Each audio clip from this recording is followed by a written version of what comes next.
This afternoon, we are joined by a rapper, a poet, an artist, and a thinker, a gentleman whose music I've been listening to for the past 48 hours on nonstop, and I have been absolutely blown away.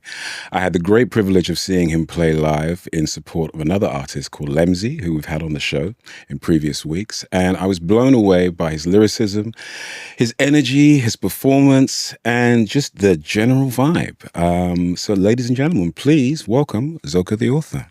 Woo! Yeah. Crazy applause from the live audience. How you doing, man?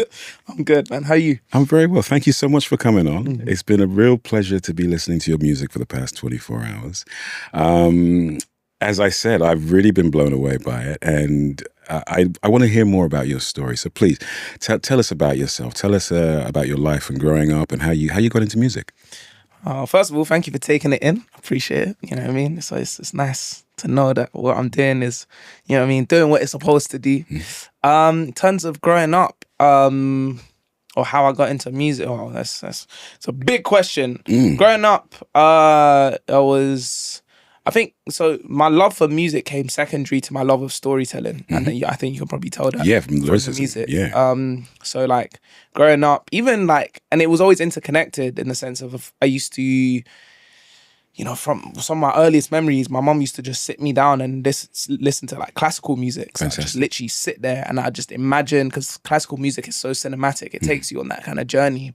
And so my first experiences of music were how it can take you on a very visual journey, even through the sounds. Do you know what I mean? And so I used to literally just sit there for hours and just like imagine, like, I guess the stories of where the music was taking me. And then, you know, I guess growing up, my first exposures to more popular music was like Michael Jackson, Usher. So yeah, like kind of pop and R&B stuff. Like that, I was a huge Michael Jackson fan because as we all were. We all were. So I'm saying, of course. But for me, it was the way he turned his songs into worlds. Like every music video felt like a movie. Yeah. Do you know what I mean? And that was like, rah, like I fell in love. It was an event. It was an event, man. You know, and I used to like force my little brother and my cousin to like do like choreograph dances with me. Did it. Do you know what I'm saying? Like it was a whole thing. I used to learn it. It was crazy. Yeah. And then my love for hip hop kind of came a little bit later on when I was in secondary school. Let me backtrack. So primary school, I also used to want to be an author, which is why my name is Zoka the Author. Yeah. That's my performing name because of that. Like it's and it's still something I'm interested in doing. So storytelling's always been there. Exactly. Yeah. I used to really love. I fell in love with just reading and writing. I remember I read the Hobbit. I was like seven-ish years old. And then I started reading the Lord of the Rings books straight after that because also I wanted to watch the movies. And my parents said if I read the books, I can watch the movies. So I was like, great, calm. So making my way through those books, and I just fell in love with the way in which, again, like books could transport you into like another world. The world building. Yeah. So I say all of that to say, okay, cool. So this is where the love of music and the love of storytelling both sort of came into the picture. And then, so I used to write stories all the time. And then as I got into secondary school and became a teenager, I got more angsty and also more lazy. So I started transitioning into poetry because poetry is it felt way like more cathartic, you know. I was able to get out what I needed to get out there and then kind of thing, rather than having to wait for, you know, stories are way longer to make. That's interesting, you know? Actually. Yeah, you're right. It's more immediate and there's more of an emotional immediacy to poetry. Yeah. Very cool. So and then at the same time that coincided, as I said, with an increased interest in hip hop. So like, you know, my first exposure to that was like Dr. Dre, you know, Snoop Dogg, Eminem, like lots of West Coast stuff. And as I got more and more into hip hop, artists like Kendrick Lamar, J. Cole, they sort of showed me that there was, there was way more overlap between hip hop. In fact, they showed me that hip hop was poetry. Yeah, You know what I there's mean? a huge depth to the lyricism. Exactly. Yeah, it's Do you know very, what I mean? very deep. Yeah, It's yeah. just a different form of poetry, but it's poetry nonetheless. And I was like, oh, I would love to do this. But at the time, my mental health was terrible.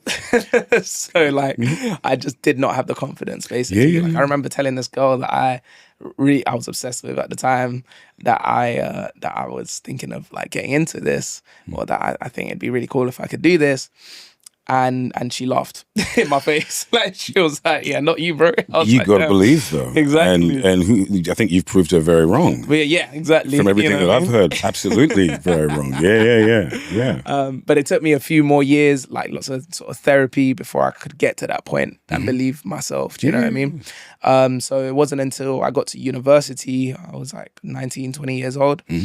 I was at university in Norwich studying English and creative writing. Right. You know, up until then, rap had always been something like, well, I was like, oh, it'd be amazing if I could do this, but too bad I'm not good. So, oh, well, I'll just do poetry or whatever. That just blows my mind. Yeah. Exactly. I used to hate the sound of my own voice. Like, it was a whole thing. And then, like I remember, nonetheless, despite these sort of confidence issues, I've always been quite ambitious. And I remember sort of feeling like, poetry is really niche. Like, you know, as much as I love it, it's like, Yeah, name 5 famous poets. you Yeah. see what I'm saying? That are still alive. Yeah. Exactly. Yeah. You see what I'm saying? It's like only people that like poetry are into poetry, whereas everyone is into music. Do you know what I'm saying? And so I just remember being like, how can I make my poetry like more accessible to the masses rather than this just niche And it's audience a very of people? obvious answer is Exactly. Like it was just kind of like, oh, okay, let me try writing to a beat. Maybe if I make it more rhythmic, it will it'll appeal more. And so, of course, I wrote to a beat, and that immediately just became rap. And I was like, and that was this moment of just like, the penny dropped. yeah, do you know what I mean? You know those moments in life where the universe just clicks, everything just seems to fall into alignment, and I just felt deeply in love. I was like, yo, Very cool. this is all I want to do. Yeah. Do you know what I mean? And I just haven't looked back since. Like since then, it's just been, you know, blinders on, just, you know what I mean, one track minded. But that's great very because, on this you know, journey. You've had an obvious evolution into what is the thing that I believe you're supposed to be doing. So, you know, that's how it is, man. You got to grow, you got to find your way, and yeah. Now, something I know about you is, so you said you were studying English literature. English and creative writing, yeah. And what did you do for your dissertation? I did an album. There you go. Yeah, I did an album. Yeah, so when I was, as I said, I sort of spent a lot of time honing my craft, and part of that was making this album. I was really lucky enough that the uni was super supportive of me doing it. I had this lecturer. It was literally the only lecturer I think that could have, in the entire faculty, I think that could have taken charge of a project like this. And it just happened that she came into the faculty that year. Shouts to Dr. Sandy Poole, wherever you are, I appreciate you. And she was, she really opened my mind in terms of how I could approach an album. Now, back then, I still sucked. I didn't realize I sucked, but I sucked. So the actual album, from a songwriting perspective, the album itself, to my mind now, wasn't very good. Sure. But the ideas and the sort of intertextuality of it, the approach of like, oh, okay, I can reference this and this. Like there were references to like Paradise Lost. There was references to like Dante's Inferno. And I sort of interwove those into and made my text speak to those texts kind of thing. And interwove those into this narrative journey throughout this album. And that was such a fulfilling process that I've tried to maintain in the album that I'm currently writing. Very cool. You know? So yeah, it was a really cool experience. The uni was like, well, I got a first, which was great. Well done. And then the uni made quite a big deal out of it. So there was this period, like literally straight after I graduated, where I was seeing my face. You the poster boy. Yeah, literally. I was on the news. Like I was on BBC News. I was in international news. I was in Germany. I was in bloody Indonesia. I was literally all over the world for like a few weeks. That's brilliant. It was crazy. Yeah. And I just wish I was way better at rap at that time. But, you know, this is the journey. This is the journey that you're on. You know, you had to go through that to get to where you are today, and to get to where you're going. Because I believe that you are very much still at the beginning of a fast moving trajectory upwards. You know, I really see that. you know? Yeah. So, okay, now we've covered the beginning. I want to get into some deep stuff because I honestly, I've been listening to music for the past 48 hours and I really do love it. What I've noticed is there is a combination of jazz influences. There's some obviously R&B and soul and hip hop influences in the music side of things, but lyrically, you really have a lot of depth going on lyrically.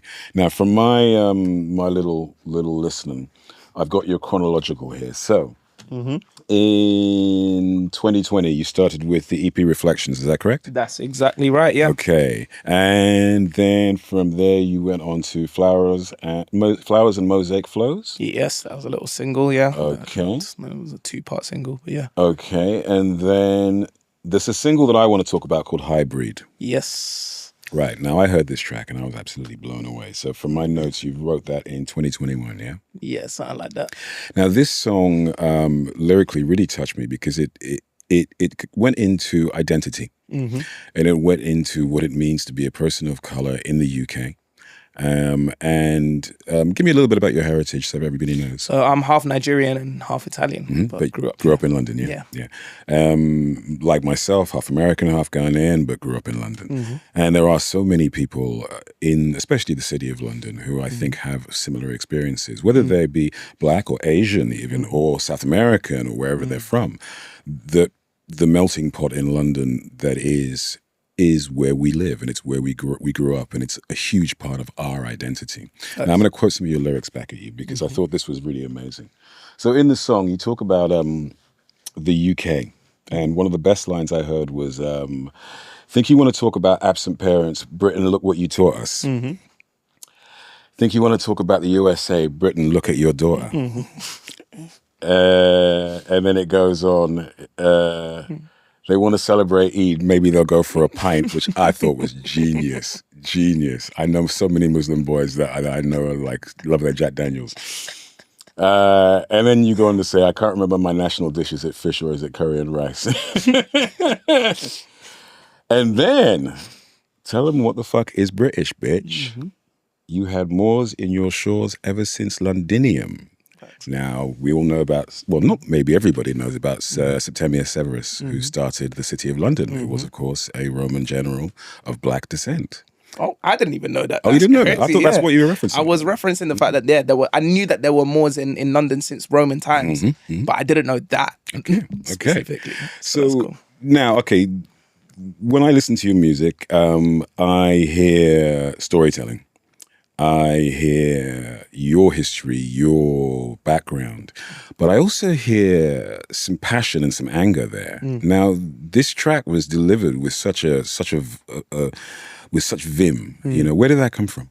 You know what? So I think there's 2 parts to answer that question. Number one, I feel like music for me has always been a therapeutic process in terms of how I write it. Like, before it's for anyone else, it's for me. Do you know what I mean?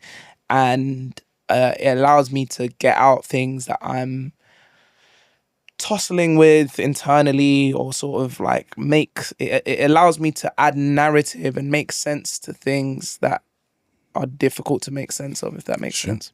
And so, like, I think that's these sort of frustrations, these hypocrisies in terms of how the predominant narratives and how British identity is constructed, you know, they frustrate me. They're annoying.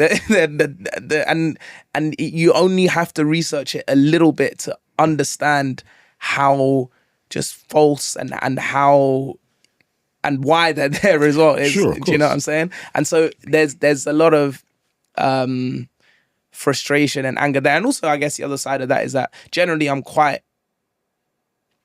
think maybe I find anger difficult to express in other mediums. Sure, of course. Whereas through music it's able to sort of come out, you know? Generally speaking, I'm quite calm and just, you know what I mean? Like, you know? So there's that. And then the other side of it is just... what is the other side of it? Oh, I forgot. Well, one of the things that I got from it is, I mean, you know, people, especially in London, especially in the UK at the moment, there's a lot of talk with immigration and the effects of immigration. Whereas a lot of people forget about colonialism and the fact that there are so many people from different countries in the Commonwealth.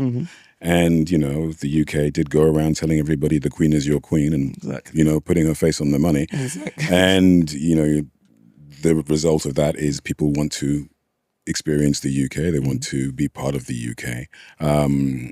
And so much of the wealth of the UK has been built from the colonies. Facts. You know, the UK wouldn't be the country that it is without the wealth of India, the wealth of West Africa, the labor of the Caribbean, you know.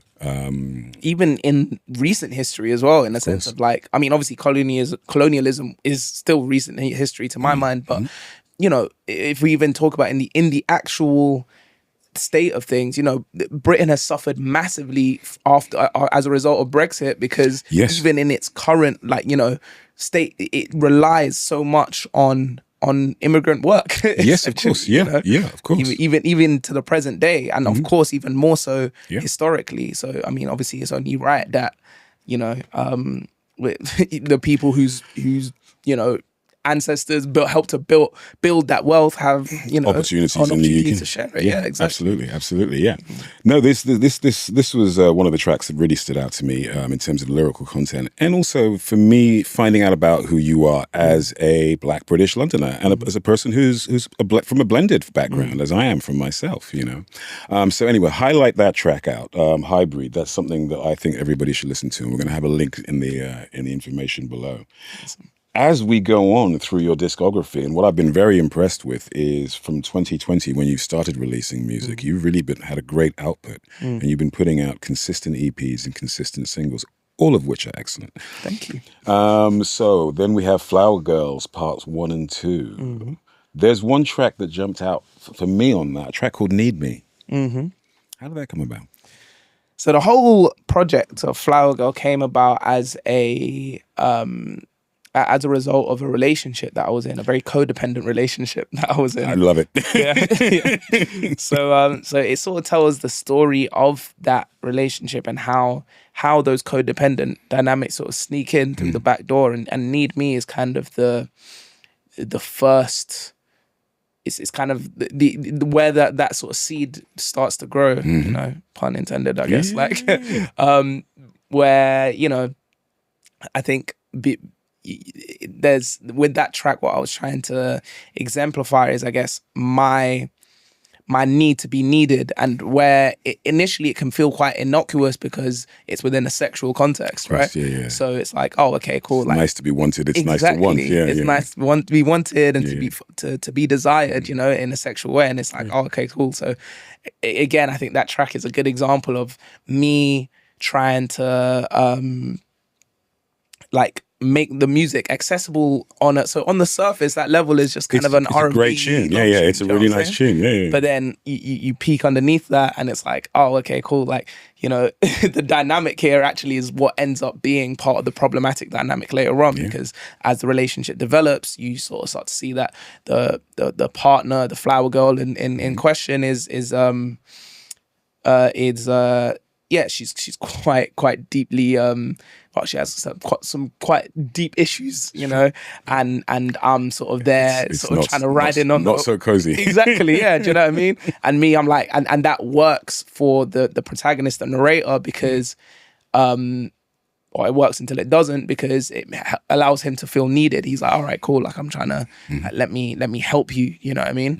But of course, as the narrative reveals and as the cliche goes, you can't help people who don't want to help themselves. Yes, of course. You know what I mean? And that's what I sort of learned, you know, that I guess the if there was going to be a lesson or a message at the end of that project, it's, you know, before you try and, you know, sort out your own house before you're out here trying to, do you know what I mean? Yeah, absolutely. And so, that was the kind of the idea with that. Yeah. So Flower Girls was 2 EPs, part 1 and part 2. Yeah. Was there a clear evolution between the two of them, and was there a conclusion at the end? Yes, 100%. I mean, to be honest, I wrote them as one. So I wrote it as one, and then the main reason I split it was more for marketing purposes, in the sense of I didn't want it to look like it was my first album. Yes. Because I didn't feel like it was an album. I don't think that this is the project that is going to define, you know, me, I guess a debut album, I feel like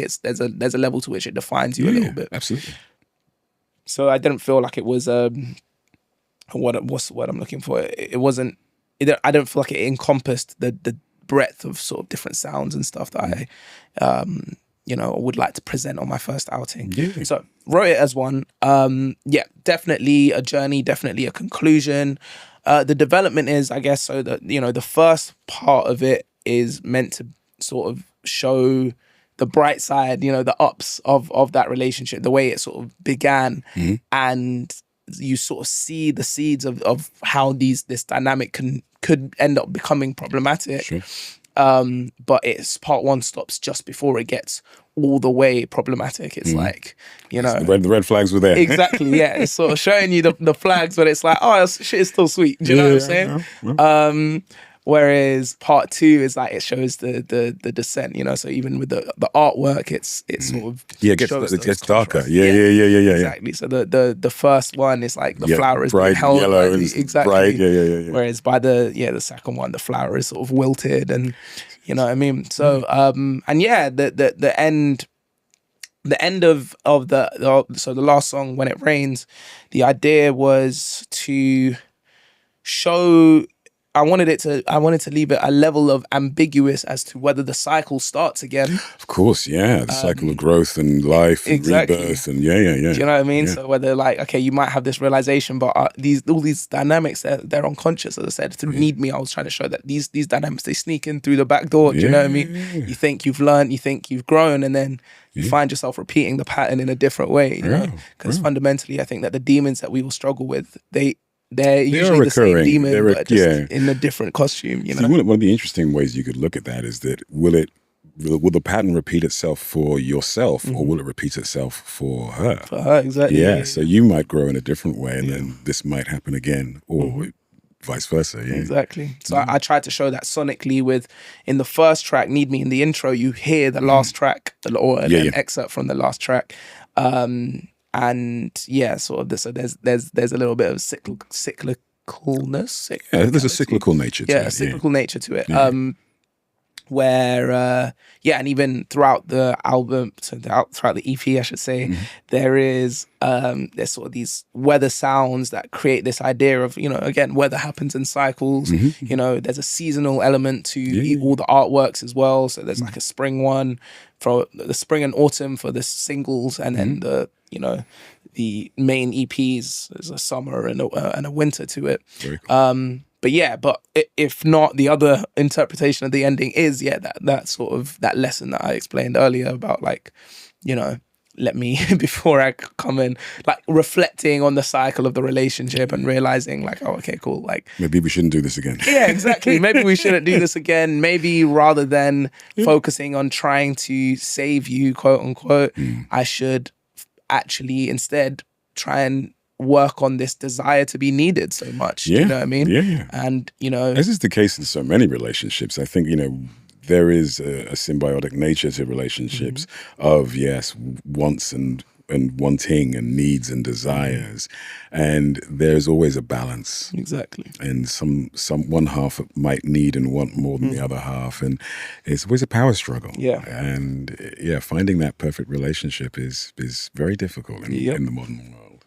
I want to talk about the music, actually. Music sonically, I hear so many influences from the world of jazz. I hear so many influences from what the hip hop I like from America. But your delivery is very British. Yeah. And I think that one of the things that I loved about the album was I thought you got the albums and music is I thought you got the blend perfect. I really, really do, because it reminded me of the best of American R&B and American soul, but it had a very British identity. Talk to me about the producers you're working with and the music. Yeah. So right now, I'm principally working with 2 producers. But I'm definitely open and want to work with more. We're gonna talk.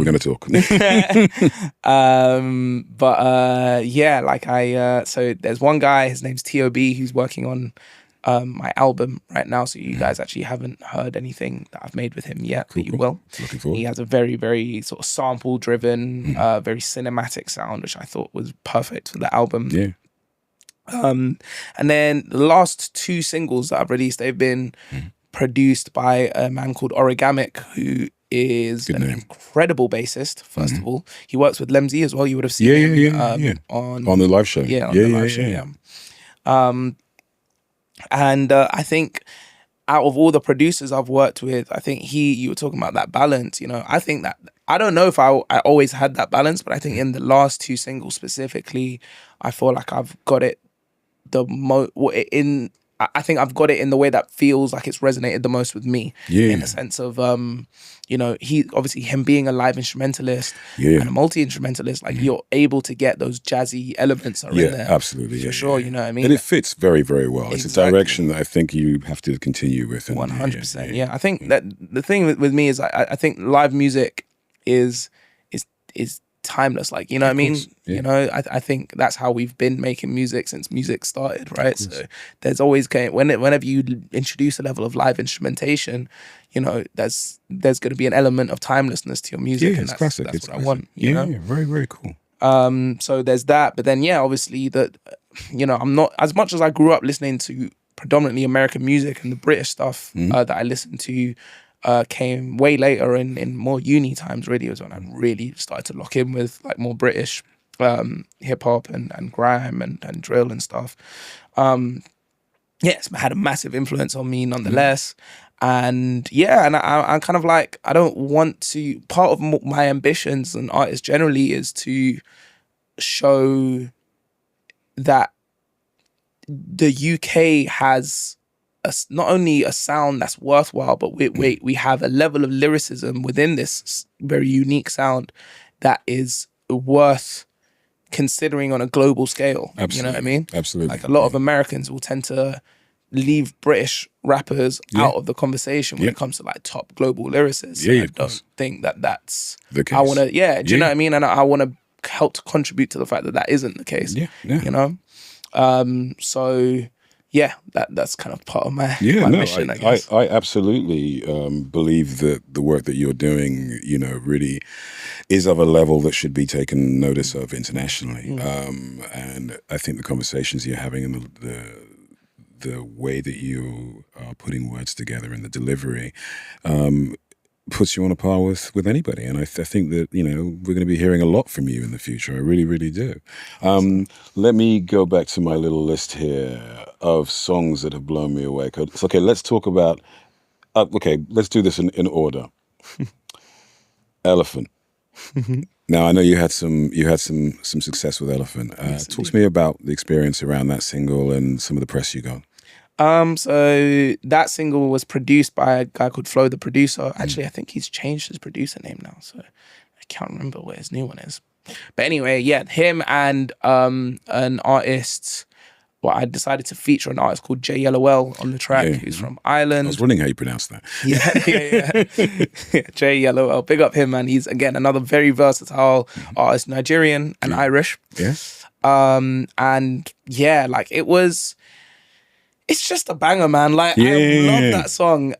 It's a big crowd pleaser. Yeah. It's me. It still has, I think, it's maybe a bit less lyrically dense to me than maybe some of my other work. But you got to have the light and shade. Exactly. And I think that shows a really good side to you. 100%. And I think that sort of me deciding to maybe take a less super dense approach to that song, I think has helped it to cut through a little bit more. And it still has, that central motif of like the elephant in the room that I think still cuts through. It was because of, I think, that collaboration with J Yellowell, he's a bit of a bigger artist than me right now.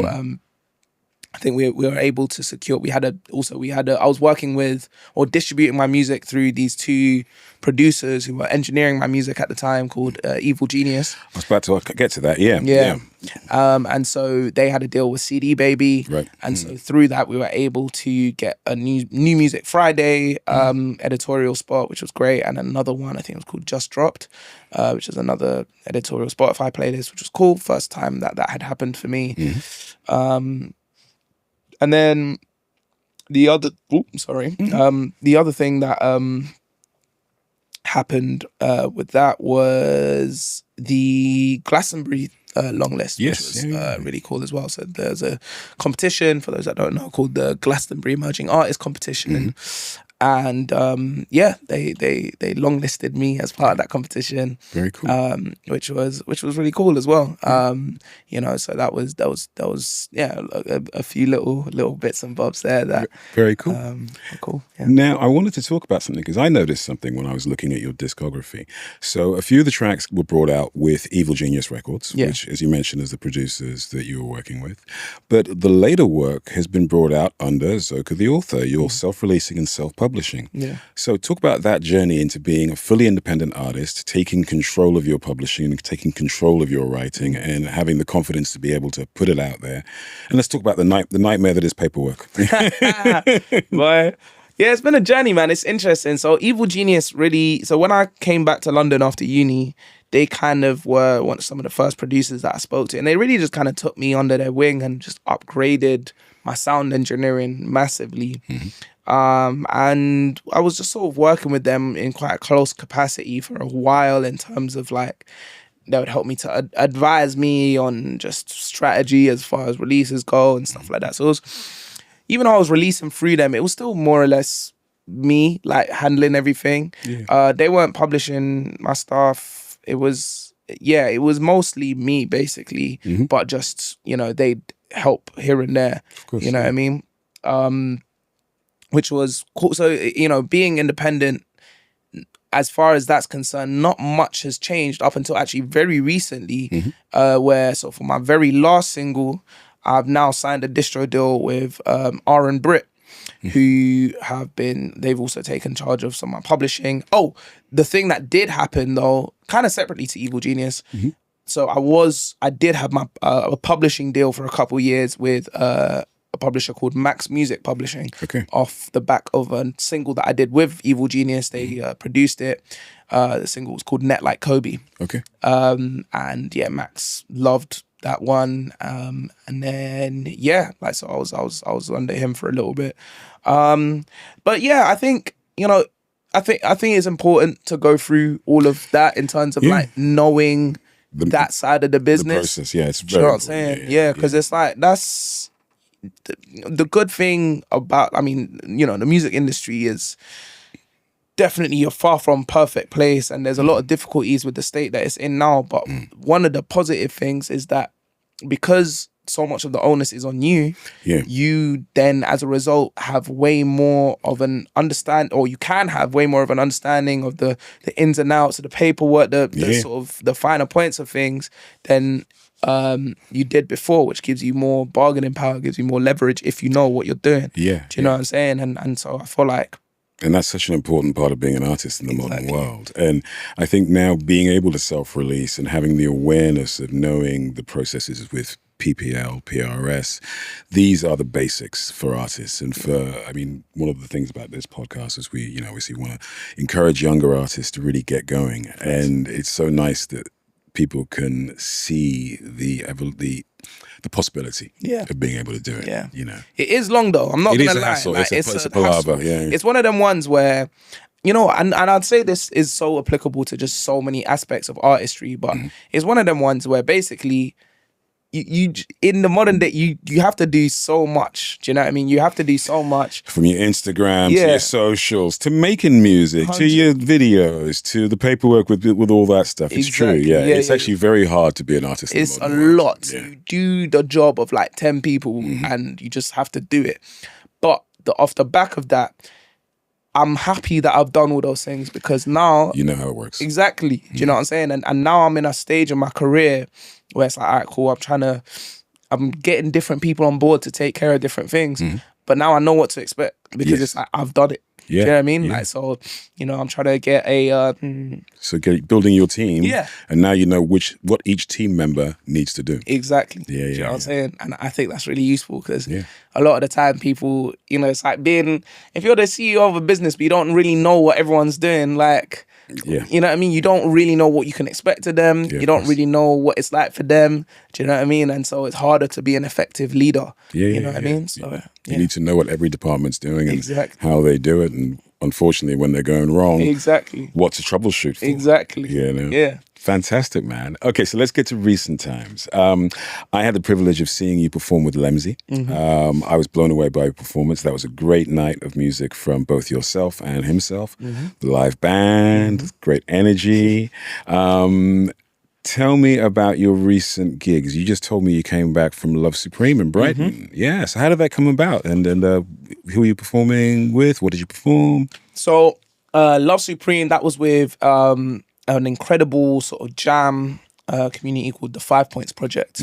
So we were doing, basically, it was with a live band. One of my keys players, his name's Angus Newman. He was MDing, did an incredible job. And yeah, it was me. So there was 3 singers, Elsie, Promise, Promise Kadri, I think is her full name, and Dawella. And then 4 MCs. So me, a rapper called Mezzo, another rapper called Draco, and a rapper and singer called Dia Day. There you go. Yeah, and we were just rapping over like classic, hip hop, beats, but obviously done with the band, yeah. and it was like these seamless sort of transitions between bits and bobs, and it was incredible, bro. Like, I can't lie, first, like, actually no, technically second, but I'd say first in terms of like we packed it out, because I've also performed at Wild Paths in Norwich before, which is another major festival, but I'd say I'd probably count this really as my first major big one, yeah. festival performance. Cool. So I'm spitting my verses on these songs, and it's like, yeah, like, the tent was kind of full, but it wasn't kind of full, but there was people there in the beginning. By the end, pack out, and I'm seeing like everyone 5 point, like 5 fingers up like this, just like when that energy comes, you're crazy. getting awesome. Do you know what I mean? Awesome. It was beautiful. It was such a beautiful experience, just because, like, yeah, the 5 Points people, it's such a nice family. Whenever I'm sort of performing with those guys, it's like, it's very family vibes. Do you know what I mean? Like, I'm performing with a bunch of my friends. Dia Day in particular, she's like one of my best friends. I'm going to literally see her after this. Cool. So yeah, like, it's always just a beautiful experience to be performing with them. Through my relationship with them, I've had access to other like incredible performances. I did a show at the Jazz Cafe last year. Fantastic. I performed like my own set with my band. Excellent. Jazz Cafe is a rite of passage in London. Boy, beautiful. Like, that was crazy as well, because I saw an artist that I really look up to called Shay Lingo perform there in like 2019, I want to say. And I was like, right, I'm going to perform here one day. And then like a few years later, I'm there. There you know what go. I'm saying? So it's like, yeah, them full circle moments there, like those little bits where it's like, oh, I've always dreamt of this, and yeah. If you believe and if you have the vision, you can make it happen, Facts, man. do you know what I mean? So yeah, with 5 Points, like, obviously right now they're very much a jam. So as I said, they like to just perform with, like, it's a lot of freestyling, it's a lot of, things like that, or like rehearsed freestyling, or just general freestyling. But like, I see a growth for us as like a community that similar to like what Steam Down are doing, or the Silhouettes Project are doing, where it's like, they're releasing albums as a collective. They're like doing their own music as well and stuff like that. So yeah. I absolutely look forward to hearing more. I really do. And I look forward to seeing your live shows in the future. 100%. I mean, everything that I've seen so far and everything that I've heard so far has impressed me enormously, Let me go back to my little notes here, because I see there's two or three more tracks I want to talk about very briefly. Stargirl. That jumped out as a fantastic track to me. Appreciate it. Skippy. That was a really interesting track. And then the most recent, You Don't Want to Know. So talk to me about these tracks which have come out in 2024 and 2025. This is the last year and a bit of your life. Yeah. So Skippy's done quite well, and it's funny because it's probably my least favorite track I've dropped this year. It does stand out from the others in a different zone, but it is catchy. 100. This is what I'm saying. Yeah. It was funny because I dropped it kind of on like a, you know what, like this is an interesting sound. Like I have quite a large fan base relatively speaking, compared to the rest of my fan base in Brazil. And so I remember I wrote the hook for Skippy in this random writing camp that I was at. And it was really bare bones, but I remember writing it and I was like, oh, like I can hear like a bossa nova-y sort of vibe to this. And bossa nova and drill had just never been a combination that I'd heard. So I was like, you know what? I just want to do this. It'll be cool. Do you know what I mean? It'll cater to that fan base. And at the time, the plan was like last year to drop 6 times. I only ended up dropping 4 times. So Skippy, to my mind, was just going to be a cool little, as you said, catchy summer song that was going to then be, it wouldn't have occupied as much space as it did within my catalogue because there was going to be more stuff dropping, if that makes sense. But because I ended up only dropping 4 times, it ended up feeling more important. But with that said, like as you said, it's catchy. Like a lot of people, you know, it caters to a portion of my audience that maybe are just looking for more vibe music. I liked you know it. I mean? It jumped out to me as something that I was like, well, I dig this. I've written a bossa nova track very recently. And my main instrument is guitar. And I've always been influenced by Brazilian and South American music. So I very recently have just finished recording a bossa nova track. So it's in my wheelhouse of things that I like to hear. Like so it was kind of like it I think it was interesting because I guess it was me exercising a slightly different muscle. It still has, again, layers to it, because all of my songs do, but I guess it's more closer to that elephant side of things, even more, I guess, surface level than that. And yeah, it's interesting because I guess it's like, it reminds me that not every song has to be like, I think I make music generally that forces you to think a little bit sometimes. You know what I mean? Whereas Skippy is one that you don't have to do that. And I understand that the appeal of that, because it's like sometimes you don't want that. Like sometimes you do just want that song that you can just put on and it's just easy. You know what I mean? So I think Skippy sort of falls into that. Stargirl and You Don't Want to Know are very much the opposite of that, which is why they're like some of my favorite songs. And I think way closer. I think they're the 2 closest songs I've written to what I imagine my sound to be. I feel like I'm trying to, I think up until Stargirl and You Don't Want to Know, I feel like I've dropped things that are all like the common thread is the approach, but in terms of sonically, I feel like everything is a bit different. And you feel you're getting your coherent sound. Exactly. Now. I was like, you know what? Like, you know, if I think with my business hat on for a sec, all the artists that I look up to and rate, they all came up off specific, like a sound. You know what I'm saying? Like, you know, even Kendrick, who reinvents himself every album, it's like at the beginning there was very much of, you know, if you look Good Kid, Mad City and earlier, there was very much a vibe. You could be like, oh, this is a Kendrick type beat. And what Doechie's doing now, do you know what I'm saying? Similar thing, right? So it's like, I need to figure out like what that is. Do you know what I mean? And I was like, oh, okay, cool. Like, let me pull in all these different influences. And again, Origamic is a producer who's able to accommodate all of that into a singular sound. Do you know what I mean? And so it was really fortuitous that we started working together around that time. So my next single is going to be with him as well. This is what I'm going to ask about. So what does the future bring? What are we going to expect over the next year? What is the end of 2025 and the beginning of 2026? What are we going to hear? Well, I think right now, I'm sort of semi-shifting my approach in terms of how I go about things, because I've realized this year I've only released once. That wasn't, again, it wasn't, I'm never releasing as much as I'd like to, because I've got songs, but it's like quality control. You want to make sure it's all there. I mean, yeah, there's that aspect of things, but I think more what's shooting me in the foot right now is just I live quite a busy life and I try and do everything at the same time.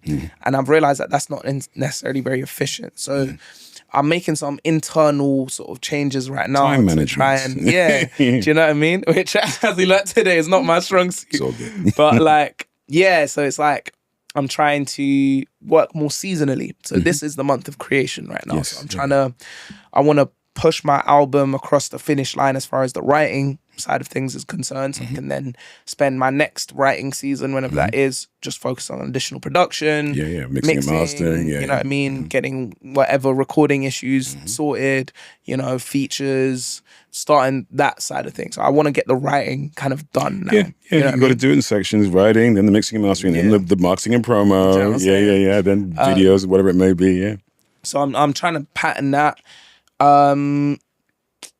Sorry, I've realized I've not said anything about music. So basically, in terms of what people can expect from me, is generally I'm just gonna keep releasing singles, like standalones, just unrelated to the album for a period of time, because I'm trying to build that momentum. Sure. I'm trying to really, the main focus, the other thing that you can expect from me is like a real focus on community.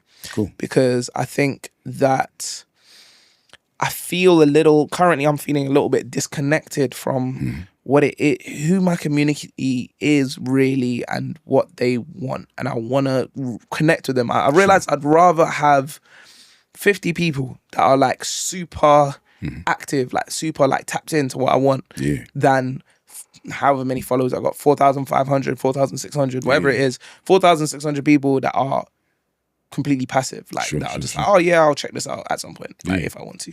Do you know what I mean? And one of the things that I'm asking all guests to do, and I'm going to ask you to do also, is we ask people to do a playlist of what they're listening to at the moment and people that they're working with and music that's inspired them. So after this, I'm going to ask you to send me another playlist. So who are you working with? Who are you listening to? You mentioned some people you played with at Love Supreme. You mentioned someone you're going to meet after this. And who's making you happy? Who's making me happy? That's a great question. All right, cool. So I'm just meeting a lot of people right now. Do you know what I mean? So, it's really, it remains to be seen really in terms of what actually ends up coming out. I know I've got a song in the locker that's been there for like a couple of years now with an artist and friend of mine called T. Peters, who makes very jazzy influenced stuff. He would describe it as chill, conscious, or catchy. That's his sort of tagline. Nice.